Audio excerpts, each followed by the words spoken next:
Bienvenue. Dans TechActu, il sera question de Challenge One, le premier satellite 100% tunisien. Nous parlerons aussi de la 5G, bientôt installée au Kenya, sans oublier le top 10 des meilleurs écosystèmes start-up dynamiques en Afrique. Ensuite, dans un reportage, vous découvrirez la start-up de la semaine Innoving. Enfin, dans le focus de la semaine, vous saurez comment l'ONG panafricaine Dinex Africa initie les jeunes filles aux sciences, technology, engineering, mathematics.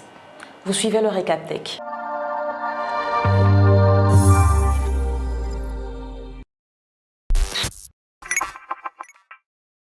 Jingle TechActu. Depuis son cosmodrome de Baïkonour au Kazakhstan, la Russie a mis 38 satellites sur orbite et parmi ces appareils figure Challenge One, le premier satellite fabriqué entièrement en Tunisie par le groupe de télécommunications Telnet. Selon le site spécialisé Space in Africa, la Tunisie est le premier pays du Maghreb à fabriquer son propre satellite et le 6e pays africain. Lancé en 2018, ce projet d'environ 1 million d'euros est la concrétisation du travail d'une équipe de jeunes ingénieurs locaux encadrés par quelques Tunisiens travaillant à l'étranger, dont l'un a participé à la mission Persévérance de la NASA sur Mars. Challenge One, qui doit disposer d'une capacité de transmission de 250 kilobits par seconde sur 550 km, tente de répondre aux besoins croissants de connexion satellitaire pour les objets, car moins de 20% de la surface du globe est couverte par le réseau Internet terrestre. Direction le Kenya pour parler de la 5G qui y sera bientôt lancée. Safaricom, l'opérateur de téléphonie mobile, s'apprête à lancer cet ultra haut débit sur le marché, un an après sa phase expérimentale. Pinter Ndegwa, le PDG de Safaricom, déclarait, je cite, « En raison de la Covid-19, nous avons constaté que de nombreux clients souhaitaient travailler à domicile, que des travailleurs commencent à faire de leur domicile leur bureau, de sorte que le travail ne soit plus un lieu, mais un espace. » Fin de citation. Rappelons qu'en 2007, Safaricom a réussi la révolution de la monnaie électronique au Kenya grâce au lancement de son produit M-Pesa. Près de 44 milliards de dollars de l'économie du pays passent par ce système. Un nouveau challenge donc pour le leader de la téléphonie mobile, dont le lancement de la 4G en 2015 a vu ses revenus data passer de 17,9 milliards de shillings kenyans, soit 163 millions de dollars, à 40,6 milliards de shillings en 2020. Pour refermer cette rubrique, parlons du top 10 des meilleurs écosystèmes start-up dynamiques en Afrique. Le centre de recherche Startup Link a récemment publié son Startup Ecosystem Rankings, un classement des pays présentant les meilleurs écosystèmes start-up dynamiques au monde. Voici le top 10 africain.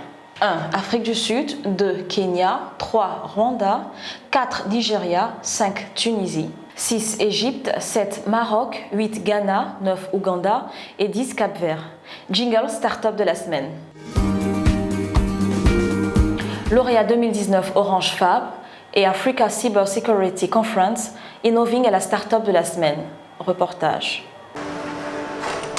Bonjour, je suis Alex Denis, le CEO d'Innoving. Bienvenue chez nous.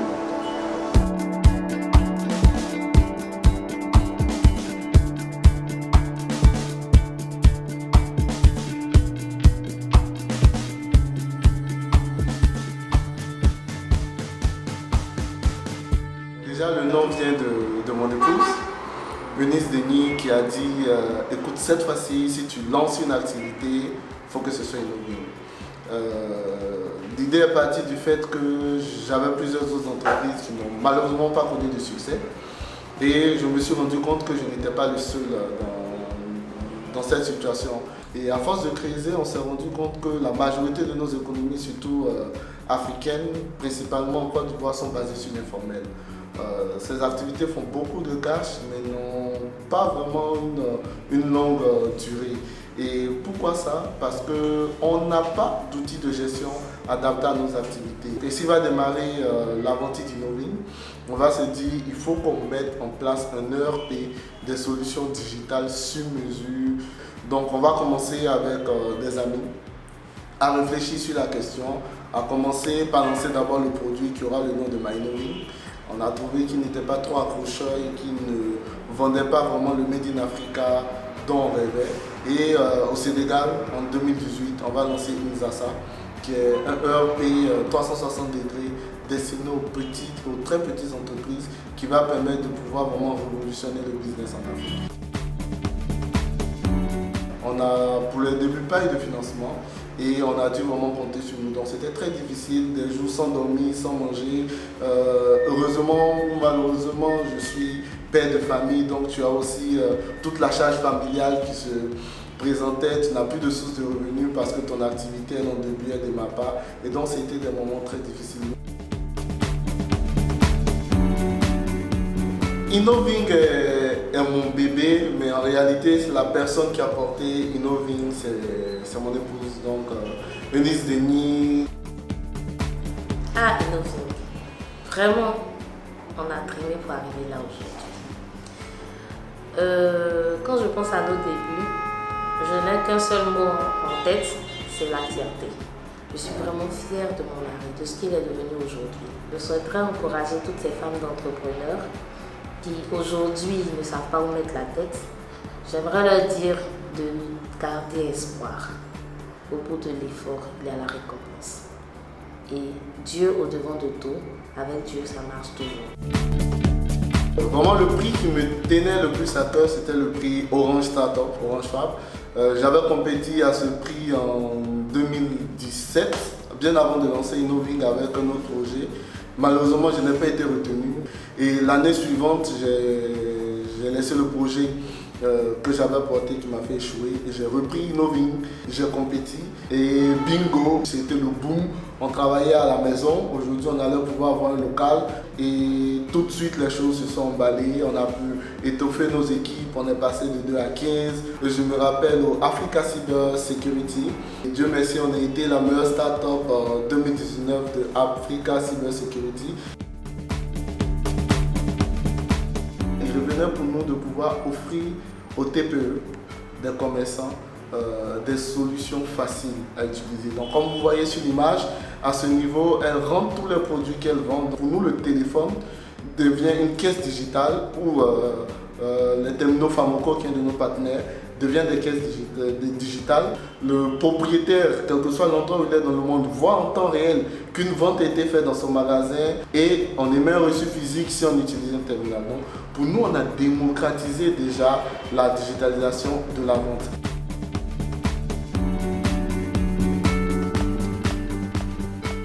Il va maintenant aller calculer tout ce qui est comptable sans que le propriétaire du magasin soit un comptable et pouvoir tirer des états financiers. Donc c'est ça un ERP.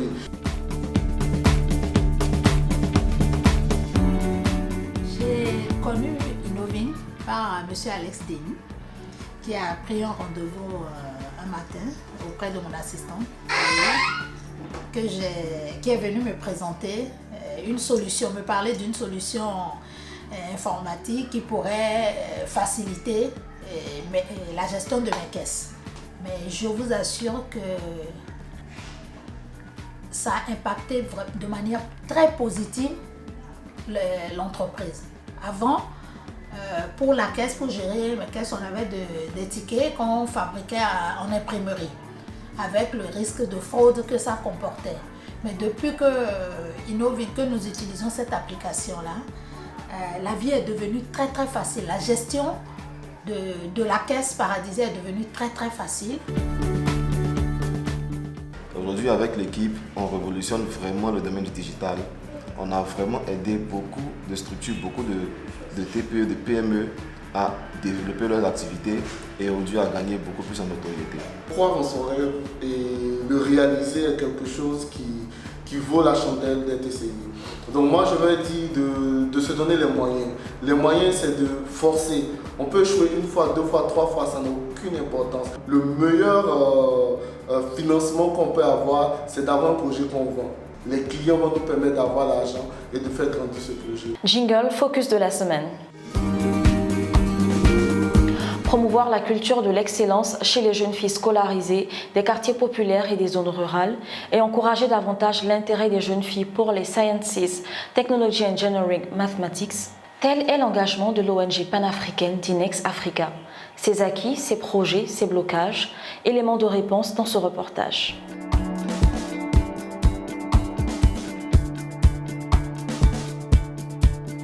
Dinex Africa est une ONG panafricaine que j'ai mis en place et qui a pour objectif d'encourager les jeunes filles scolarisées des quartiers populaires à plus exceller à l'école, mais aussi à les initier très tôt et les encourager à s'intéresser aux STEM, c'est-à-dire les sciences, technologies, ingénierie, mathématiques. Donc en français, ça fait STEAM. Pourquoi les jeunes filles? Parce qu'on est dans un monde qui est résolument tourné vers la technologie, vers des compétences beaucoup plus techniques.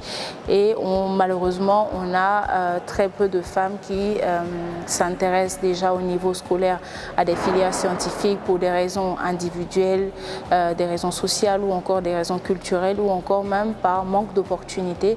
Et donc on a mis en place ce programme-là pour briser ces barrières-là très tôt.